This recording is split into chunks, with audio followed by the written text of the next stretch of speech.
गीता के द्वितीय अध्याय के 7वें श्लोक का वाचन करने के तक पहुंच गए हैं।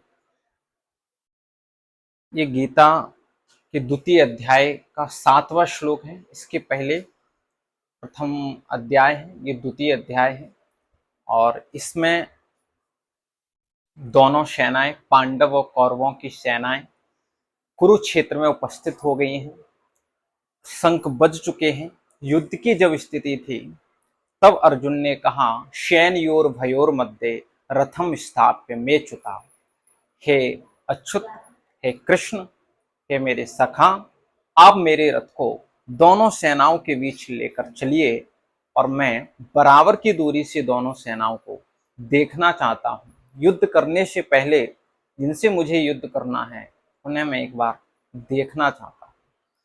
तो इस श्लोक से आप समझने का प्रयास करेंगे तो थोड़ा मुश्किल हो सकती है, इसलिए प्रारंभ से चैनल पे प्लेलिस्ट में जाकर आप उसमें संपूर्ण द्वितीय अध्याय के जितने भी श्लोक हैं उन सबको उसमें डाला गया है। तो आप एक एक करके प्रथम श्लोक से यदि उनको सुनेंगे, श्रवण करेंगे, पढ़ेंगे तो आपको ये श्लोक समझ में आएगा। बीच में से आप सुनने का प्रयास करेंगे तो शायद आपको समझ में ना आए।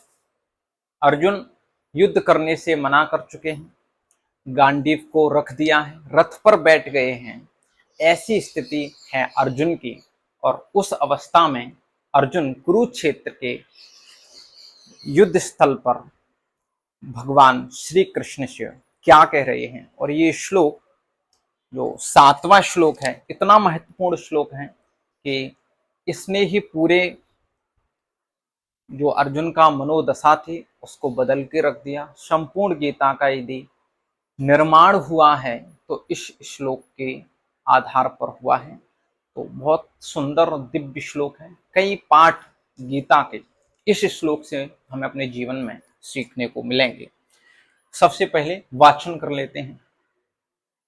कार्पण्य दोषोपहता स्वभावः पृच्छामि त्वां धर्म समूढचेतः यच्छ्रेयास्यान् निश्चितं ब्रूहि तन्मे शिष्यस्तेऽहं साधि मां त्वां प्रपन्नम्। कार्पण्य दोषोपहत स्वभावा पृच्छामि त्वां धर्म समूढचेतः यच्छ्रेयः स्यान्निश्चितं ब्रूहि तन्मे शिष्यस्तेऽहं साधि मां त्वां प्रपन्नम्। इस श्लोक को यदि अर्जुन ना कहते तो शायद ही भगवान अर्जुन को कोई उपदेश देते। इस श्लोक को हम अंतिम पंक्ति से समझने का प्रयास करें। अर्जुन ने कहा कि अहम शिष्यस्तेहम। कितनी बड़ी बात है कि मैं तुम्हारा शिष्य हूं। साधि माम त्वाम प्रपन्नम, मुझे साधिए और मैं तुम्हारे प्रपन्न हूं। आपको मैं बताता चलूं कि अर्जुन और कृष्ण के कई संबंध हैं, सखा भी हैं। कृष्ण की बहन है सुभद्रा, जिनका विवाह अर्जुन के साथ संपन्न हुआ है। तो अर्जुन और कृष्ण का एक संबंध जीजा साले का भी है। और एक भगवान सारथी बने हैं, अर्जुन रथी हैं।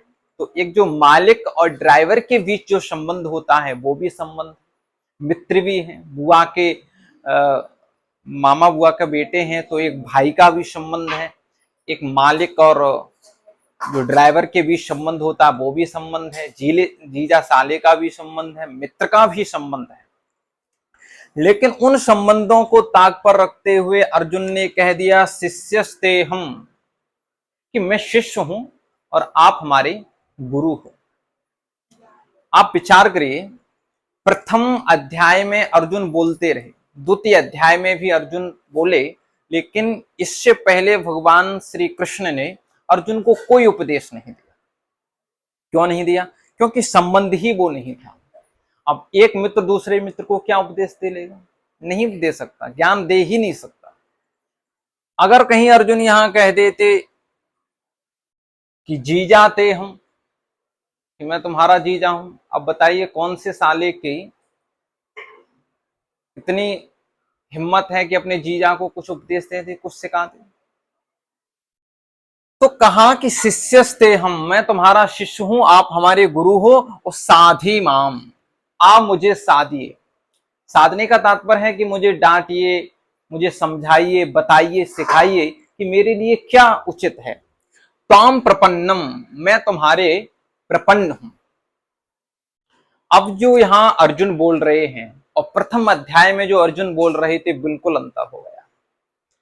वहां अर्जुन ने तो भगवान श्री कृष्ण से कह दिया कि सैन्योर भयोर मध्य रथम स्थाप्य में च्युता, हे अच्युत मेरा रथ लेकर दोनों सेनाओं के बीच में चलिए।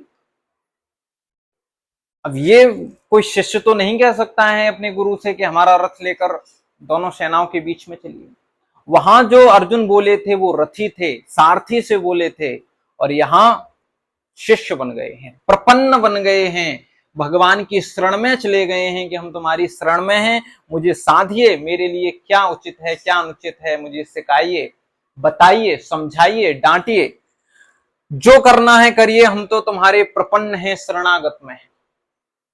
अब शरणागत में आ गए हैं तो अब भगवान का भी, कृष्ण का भी ये दायित्व कर्तव्य है कि गुरु बन गए हैं तो अब गुरु की भूमिका निभानी है, और ऐसी भूमिका निभाई कि जब तक अर्जुन को विजय दिला ही ना दे तब तक रथ से उतरेंगे।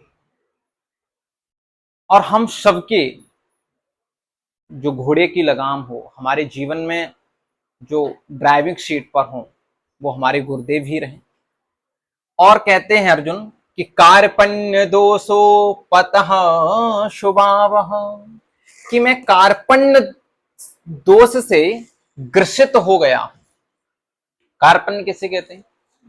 कार्पण्य तो वैसे कहा गया है, अगर साधारण अर्थ में लिया जाए तो कार्पण्य का मतलब है लोभी, जिसके पास बहुत सारा धन है, और कृपणता, जो पैसा खर्च ही नहीं करने वाला है, तो उसे कार्पण्य कहते हैं। लेकिन यहाँ कार्पण्य धन के अर्थ में नहीं है। यहाँ कार्पण्य जो अर्जुन ने बोला है कि हम कार्पण्य, मैं कार्पण्य हो रहा हूं, दोष से ग्रसित हो रहा हूं, तो यहाँ कार्पण्य का है कि दीनता, हीनता, क्योंकि अर्जुन क्षत्रिय हैं, और एक क्षत्रिय होकर ये कहे कि मुझे युद्ध करना चाहिए कि नहीं करना चाहिए, तो ये उस क्षत्रिय का कार्पण्य दोष है। दीनता हीनता क्षत्रिय का धर्म नहीं है, क्षत्रिय का तो धर्म युद्ध करना ही है। तो अर्जुन ने इस बात को स्वीकारा कि मैं कार्पण्य हो रहा हूं, ये भी अपने आप में एक बड़ी बात है। लोग किसी बीमारी से ग्रसित हो जाएंगे लेकिन वो स्वीकारने को तैयार नहीं। किसी को कोई आता नहीं है, कुछ सब्जेक्ट आता नहीं, कुछ ज्ञान आता नहीं, लेकिन लोग अपनी गलती को, अपने दोष को स्वीकार करने के लिए तैयार नहीं है। लेकिन अर्जुन ने यहाँ माना। तो ये गीता हमको सिखा रही है कि यदि हमारे अंदर कोई कमी है, कोई दोष है, तो हम उसको स्वीकार माने कि ये हमें है कमी। तो कार्पण्य दोषो पहतः शुभावः, मैं कार्पण्य दोष दीनहीनता से मैं ग्रसित हो गया हूं, इसलिए मुझे बताइए। पृच्छामि त्वाम, मैं तुमसे पूछ रहा हूं। जब तक कोई पूछेगा नहीं तब तक कोई बताएगा। और गुरुदेव से पूछ रहे हैं कि त्वाम पृच्छामि, मैं आपसे पूछ रहा हूं। क्यों? धर्म समूढ़ चेता, मैं इस धर्म में किम कर्तव्य विमूढ़ हो रहा हूं कि मेरे लिए धर्म क्या है कि मैं इस युद्ध को छोड़कर भाग जाऊं, क्योंकि युद्ध करता हूं तो हमारे गुरुदेव से हमें युद्ध करना है। तो हमारा धर्म युद्ध करने में है या युद्ध को छोड़कर भाग जाने में है? ताम पृच्छामि, मैं तुमसे पूछ रहा हूं, क्योंकि मैं तो धर्म समूढ़ चेता, मैं अपने धर्म को समझ नहीं पा रहा हूं, मूढ़ हो रहा हूं, समझने की चेतना ही नहीं है धर्म को समझने की, इसलिए ताम पृच्छामि, मैं तुमसे पूछ रहा हूं। और कहते हैं यत श्रेयः, यहां पर संधि हुई है, व्याकरण समझने वाले जिन्होंने पढ़ा है उनको समझ में आएगा।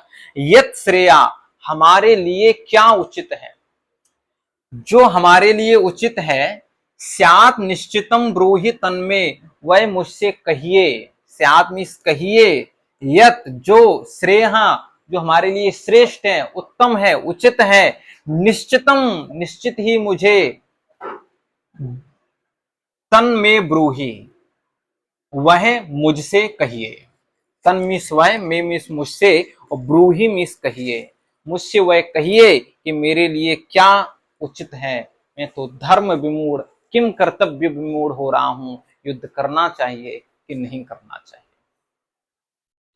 इस श्लोक से हमें क्या सीखने को मिल रहा है कि कार्पण्य दोष हो, यदि हमारे अंदर कोई गलती है तो उसे हम स्वीकार हैं अर्जुन की तरह। और यदि हम एक बार किसी से कह दें शिष्यस्ते हम, या तो हम किसी को गुरु स्वीकार ना करें। अगर हम किसी को गुरु स्वीकार कर लें तो त्वाम प्रपन्नम, फिर तो वो जैसे कहे, फिर हमको ये क्वेश्चन नहीं करना चाहिए कब कैसे क्यों क्या करना चाहिए। फिर तो जब गुरुजी जैसे कह दें, जैसा कह दें, जितना कह दें, हमको करना ही चाहिए। और इस गुरु शिष्य के संबंध में एक बड़ा सुंदर उदाहरण हमको हमारे ग्रंथों में मिलता है कि जब दिलीप जो अयोध्या के राजा हुए, राजा राम के वंश में हुए, तो उनके कोई पुत्र नहीं हुआ। और आप देखोगे शूर वंश के राजाओं को प्राय पुत्र की प्राप्ति का प्राय ये समस्या रही है। तो दिलीप ने गुरुदेव को बुलाया नहीं, ये गुरुदेव आइए मुझे बताइए कि मेरे बेटा नहीं हो रहा है, पुत्र नहीं हो रहा है। स्वयं अपनी पत्नी को लेकर गए, क्यों? प्रपन्नम, प्रपन्न है। और कहा कि गुरुदेव मेरे कोई संतान नहीं हो रही, कोई पुत्र नहीं हो रहा। तो वशिष्ठ ने क्या कहा? दिलीप गाय चराइए। क्या कहा? गाय चराइए। तो एक बार भी दिलीप ने वशिष्ठ से नहीं पूछा कि गुरुदेव गाय चराने से और हमारे पुत्र होने से क्या तात्पर्य, इन दोनों का बीच में संबंध क्या है, और गाय कब तक चरानी है, कैसे चरानी, कोई प्रश्न नहीं किया। गुरु ने कह दिया तो कर दिया, क्योंकि वो प्रपन्न है।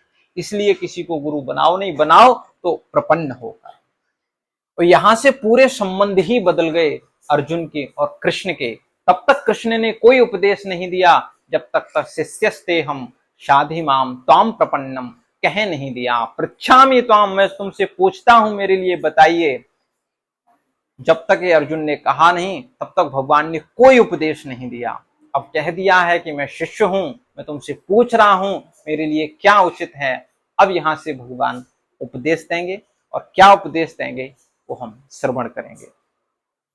और इसको और भी इसके पीछे जो वीडियो हैं सब प्लेलिस्ट में डले हैं, तो आप वहां से जाकर सुन सकते हैं। अपने मित्रों को, यार मित्रों को, परिवार में सब